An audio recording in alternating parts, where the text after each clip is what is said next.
Hello, my name is Tobias, and today we're going to rank The Life of a Showgirl by Taylor Swift. You might ask, Tobias, how are we going to rank this album when it hasn't even come out yet? And I think that's the fun part. We're gonna use math, we're gonna use facts, we're gonna use objectivity, we're gonna use opinion and qualitative research to essentially pre-rank this album, planning to react to it on October 3rd. And then I want to compare how my initial thoughts went with how I actually feel about the album once I've listened to it. So that's what we're going to do today. Now, I do want to say that Taylor Swift is probably my number one artist and has been my number one artist since I can remember. I remember in like middle school, going on YouTube and searching up and watching her YouTube videos all over again. I couldn't afford to buy albums. I was poor. I distinctly remember when 1989 came out and the fact that it wasn't on streaming and I had to listen to the illegal version of Bad Blood over and over again because I was obsessed with it. Now that I'm older and I'm an adult, I finally have money to buy the albums and she's on streaming now. So I am very appreciative of where my life has been.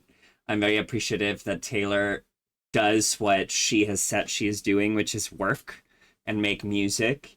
And I'm just excited to actually get this album in like 6 weeks. Now, so how we're actually going to rank this album, I sort of split it into a few components of how I wanted to rank this album. The tier list that we'll be ranking these songs in, there are 4 tiers. Lowest tier is what's called Could Have Been an Email. That's the lowest tier. I couldn't think of anything else to call it. The yellow tier called, you know what?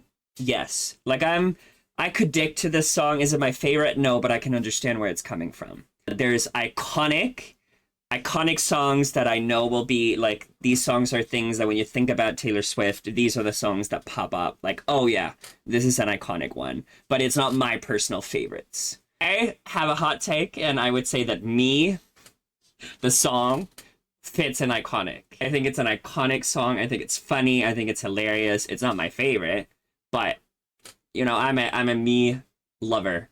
There's the best tier, which is Hey Steven tier. Hey Steven is my favorite Taylor Swift song.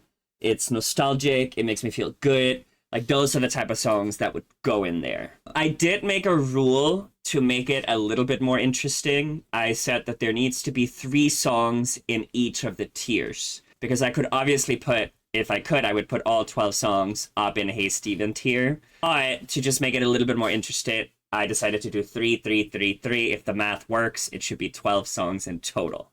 So I used a bit of different approaches to rank some of the songs. So I'll go through the approaches. I'm not going to take them in order from like track 1 to track 12. I'm going to go a little bit over the place and I'll explain each song, each reason why I'm putting it there. Now, I do want to put a disclaimer here that this is just my opinion. If you disagree, that's totally fine. First of all, I've not even heard the songs, y'all. If you watch this after the album is coming out, this was filmed in August, 6 weeks before the album comes out. If the songs I rank and Could Have Been an Email ends up being the biggest hit of all time, I didn't know, okay? So, you know, I can apologize later. So the first track that I immediately knew would be in this tier, and I think it's very evident and it's very obvious, I could not envision any other song going in there. The Eldest Daughter. I do note that it says Oldest Daughter. I think it's Eldest Daughter. The reason for this is simply it's a track 5.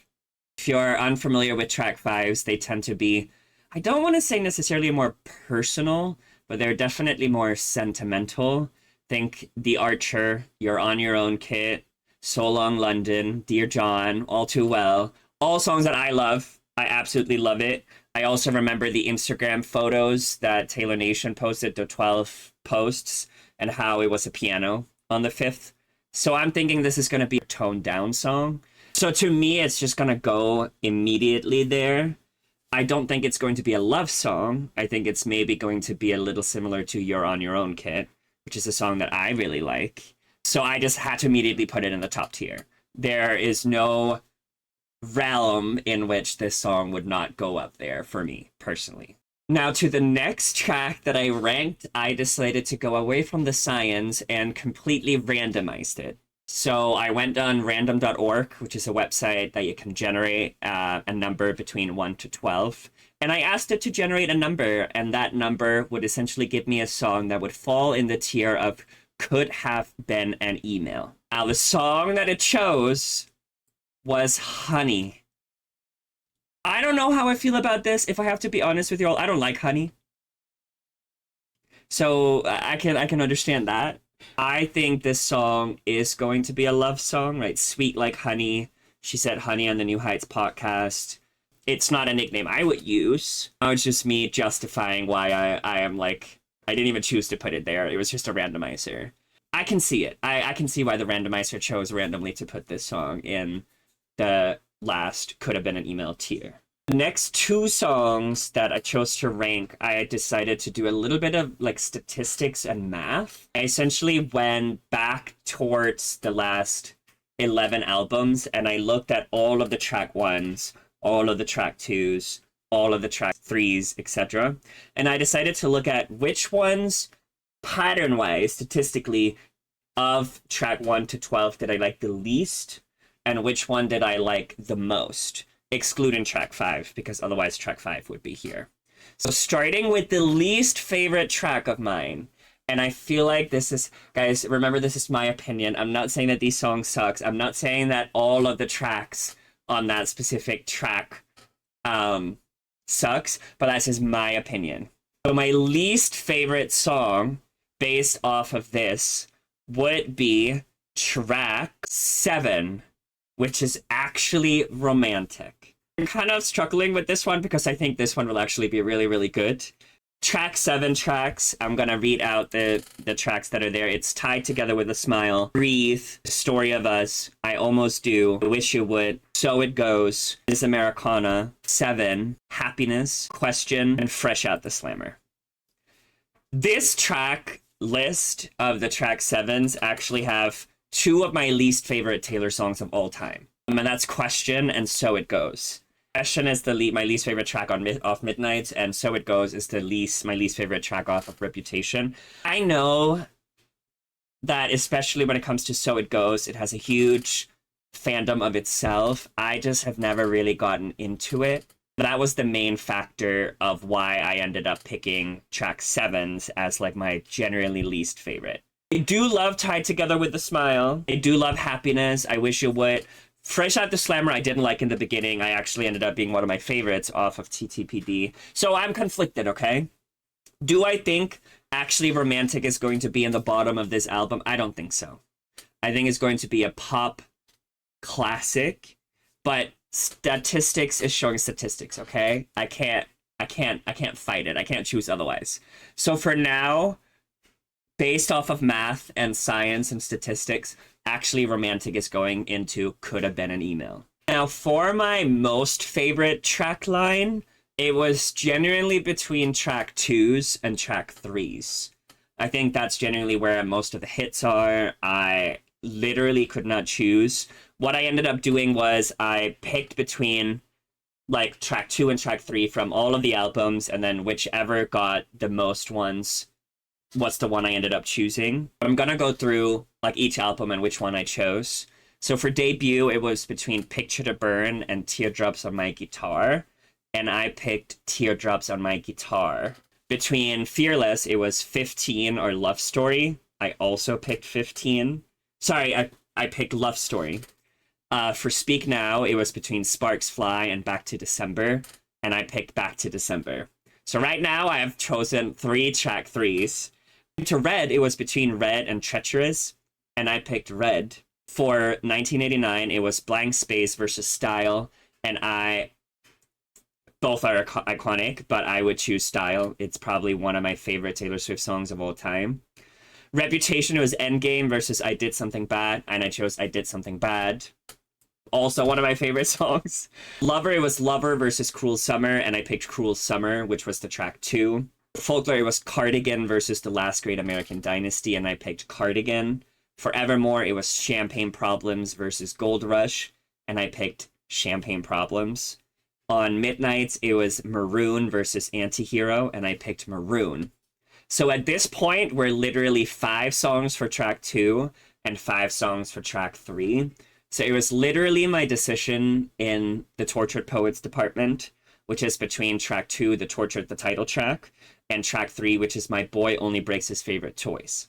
I'm gonna be honest with you all, neither of these 2 songs are of my favorites off of the Tortured Poets department, and I did want to see if I could look at how many times I've listened to each song, but they're kind of in the same spot. I think it's like a few off, and I think it's mostly because sometimes I just play the album from the beginning, like instead of choosing them. But I ended up picking the Tortured Poets department, meaning that Elizabeth Taylor is going in the Hey Stephen tier. The reason I picked the Tortured Poets department is that I think it's like tongue-in-cheek. I think that on the surface, the song is a little cringe. But when you actually listen to it more and realizing that she's actually making fun of herself, she's making fun of that pretentiousness that occurred in that particular relationship, I enjoy the song a lot more. I don't like verse 2. But I can get over it. Whereas My Boy Only Breaks His Favorite Toy, I don't necessarily love the chorus, and I think a chorus is more important than the verse. So that's why I ended up choosing that song. So now we have chosen 33% of the album. We have 2 in Hey Stephen and 2 in the lowest tier, which could have been the email. I want to go into the middle tiers now. And in order to pick one iconic song and one You Know What Yes song, I actually asked a friend of mine. He is not a Taylor Swift fan. In fact, when I asked him, he didn't even know that I asked him to rank about Taylor Swift. I just asked him to pick, to rank the titles of these 12 songs, and then I would pick the 4th song and the 7th song that he chose into iconic and You Know What Yes. Song that he chose as the 4th best song based on absolutely nothing. He's a soccer fan, a football fan. He does not like pop culture at all. But the song that he chose was The Life of a Showgirl. His reasoning was that Sabrina Carpenter is on it, and he knew of Sabrina Carpenter. He liked espresso. So that's why it was up there. His favorite song was actually Wood. Don't ask me why. He didn't provide any context about that. The song that he ranked on 7th is Opalite. He did say he had no idea what that meant, and I have to be honest with you all, I did not know what Opalite was until I saw this track list, but I looked it up, and my understanding is that Opalite is the handmade version of opal. So fake opal, or handmade, human-made opal. So that's how they come in there. Do I think that they fit? I think The Life of the Showgirl does fit in iconic. I do think that with Taylor Swift's features, it's, for me, a hit or miss. I think with Sabrina Carpenter being very, like, cheeky and, like, I think her writing is really clever. I think that could go really into that iconic. I don't know if it'll be my favorite Taylor Swift song, but I think it really fits in iconic. Opalite and You Know What Yes, probably yeah. Because I'm like, Opalite, you know what? I don't know what it is, but Taylor Swift wrote it, so yeah, probably. I can agree with it. I can attest to it. I can survive on this. Based on, not knowing anything about the songs or anything like that. Now, the next 2 songs that I wanted to put in for iconic and You Know What Yes are kind of based on the Instagram thread that Taylor Nation posted, the 12 posts that they put, which people are theorizing relates to the album. The 12th photo had Sabrina Carpenter in it. The 5th photo of the Eldest Daughter had a piano. Maybe we're getting a piano ballad as a track 5. So I wanted to base it off of that, but also a little bit about my own opinions here.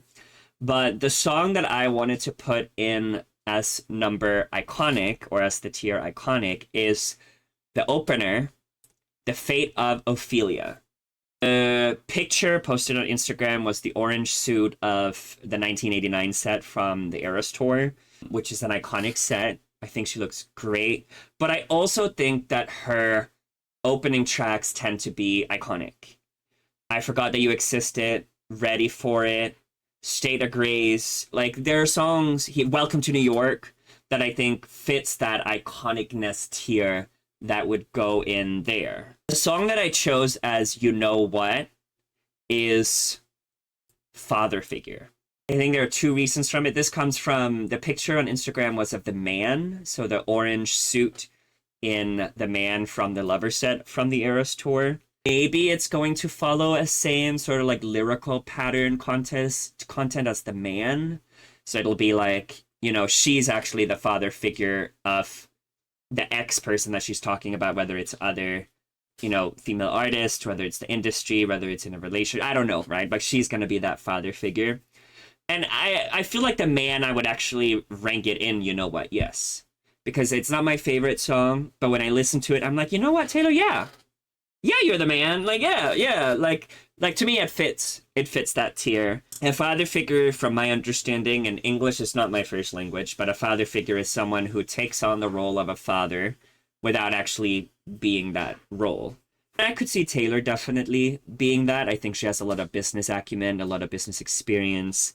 She had a lot of artistry knowledge and experience. So in that context, I think she could definitely fit that ranking. For the last 4 songs, I wanted to make it entirely subjective and essentially just give you my opinion about where I would rank these 4 songs. I mean, one has to go in each tier, but I'm just basing it off of how I feel about my guess about what the song is going to be about. It's going to be less what I think is going to sound like, because I have absolutely no idea what it's going to sound like, except that it's going to be bangers and pop based off of what we know. Oh, and could have been an email. I decided to put, drumroll, Ruin the Friendship. Now, I want to make an argument here about why I want to put this song here. I am someone that if I am friends with someone, I would never want to break that friendship. I've never done it. I don't think I ever could do it. Even if I have a crush on a friend, I don't think I would actually ever ruin the friendship. And my assumption is the song is going to be about, right, going from friends, like crossing that line. And I just don't think I would ever do it. Do I think it's going to be sexy? Yes. Like, I think it could be... Oh, what's the song of Reputation? It's Jess. It's Jess. Like, I think it could have a little bit of that. Like, I hope it encapsulates the moment that the friendship is ruined, instead of just a general pattern. Do I think it's going to be in this bottom tier when I've listened to it? No. But that's just, off the 4 songs, that's what I wanted to put there. For You Know What? Yes. I put Wishlist. The reason I put Wishlist here, and I've seen a few theories about this song, the one that I probably is mostly agreeing with is that the dollar signs are to throw us off. That it's not actually a wish list of things that money can buy, but it's what love she kind of wants, right? I think on the podcast she talked a lot about what she wanted from a relationship, how she's been writing about the cravings and the desires that she wants from a relationship. I think that's what the song is going to be about. Which I am like, you know what? Yeah, absolutely. I want that too. The reason I put it here is that I'm not in love. And I am recently going through a breakup, and I'm realizing that maybe my wish list for love is way too high, and that my expectations are way too high. So I'm like, you know what? I'm not gonna, you know what? Yeah, I like the song, but I can't get behind it. So purely opinion, that's where I would put the song. For the iconic track, I decided to put Cancelled. I think this song is going to do what Slut did, of creating this expectations about what we think the song is going to be, and then it's going to throw a 180 curveball. I do like that once now that we're going to search up Taylor Swift Cancelled, we're going to see a song rather than all of the quote-unquote scandals that she's been through. I think is why it's going to be iconic. I do think that this can end up being a complete banger. I think this was the song that Travis Kelce said was a banger. I have seen the theories about it being about the canceled Eras Tour shows in Vienna. And I don't think she would write about such a sensitive topic on this album. The one thing that I am curious about this track is why it's with 2 L's. I do live in the US now, and we spell it with 1 L. So the decision to make it like non-Americanized when she's used this singular L spell is very intriguing to me. I do think this can become a Hey Steven tier. Honestly, any of the one word titles tend to do well for me, like even Opalite. But I'm gonna keep it in iconic. And this does mean that the song that we're gonna have in the top tier is Wood. People are saying that this is gonna be a false god dress situation, which, and if it is, I'm gonna get behind it. I would love that to happen. I also could see like the luck part, like knocking on wood, like I have this relationship that I want, and now I want to knock on wood to make sure that it lasts, you know, that sort of aspect. The reason that I put this in the Hey Steven tier is I cannot imagine this song being bad. Like you have a song called, like, and I'm gonna say it looking into the camera, Wood. Like wood. Like there's so many ways that this song can go. It's a word that you can rhyme with so much. Like I can just imagine, and then I'm imagining that there's going to be a lot of vocal layering in the song. Like this song is just a Hey Steven tier for me, just looking at it. I know that when I react to this song, it's going to be good. If I react on October 3rd and the song is awful, I'm going to be so sad, but I'm manifesting it. That's what I have to say about Wood. So there you have it. This is my preliminary ranking of The Life of a Showgirl by Taylor Swift. I think I'm going to regret the tier list. I don't think so. I'm not going to regret it. Am I going to be absolutely wrong? 100%. I am planning to rank it similarly. So I'm essentially going to rank it with 3 of each in the tier list. But I'm also going to make a separate tier list where I actually rank them where I would put them if I had the openness to do it, while still being realistic. I have a lot of expectations from this album. I don't know about you guys, but since Midnight, I have stopped going on social media probably weeks before the album releases. Because with Midnight, it leaked. It impacted the way I reacted to the album because everyone on social media where I was like, oh, this is so bad, this is awful. Kind of happened with the Tortured Poets department, but I just wasn't online. Because I think I find myself getting impacted by those, like, quote-unquote haters online. And I just want to enjoy the music. Like, guys, I don't understand the hate. Let's just be, like, a happy family. Like, she's producing music as she is. So I'm just excited on October 3rd. I cannot wait 6 months. I'm planning to maybe make another video, like, on my theories and just talking through it with you guys. Yeah, I am so fucking excited.